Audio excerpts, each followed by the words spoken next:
అరే మన్య గోవర్ధన అంటే ఇప్పుడు మా నర్సీ తాత ఏదో పాట పాడిండు, పాట పాడినట్టుగానే మరి ఆయన గుణం కూడా అసమడిదా అంటే మరి ఇప్పుడు చెడ్డకైనా పడ్డకైనా ఎవడన్నా పేదోడు కనబడితే కారు ఆపి 10 రూపాయలు దానం చేసే దయాగుణం కల్లోడు మన్య గోవర్ధన అన్న. మరి ఇంతో అంతో ఖైరతాబాద్ చుట్టుపక్కల బాగానే మరి ప్రచార సంపాదించుకుంటూ పలుకుబడి సంపాదించుకుంటూ జనాల నాలుకల మీద మన్య గోవర్ధన పేరు నాట్యం ఆడింది.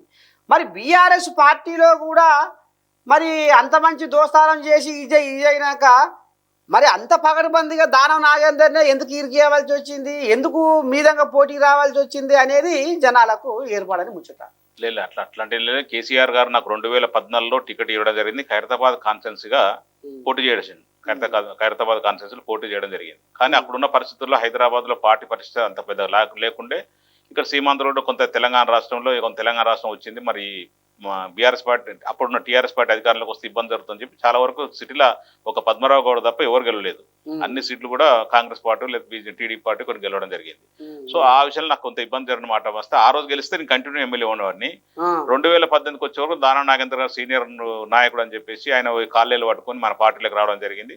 ఆయన సార్ వచ్చింది కదా చెప్పి గౌరవించి తెలంగాణలో ఎట్లా ఉద్యమంలో పార్టిసిపేట్ చేయలేకపోయినా తెలంగాణ పునరావృతంలో అంటే బంగారు తెలంగాణ నేను కూడా భాగస్వాములు అవుతుందని చెప్పి సార్ నమ్మి ఆయన టికెట్ ఇవ్వడం జరిగింది 2018లో 2023లో.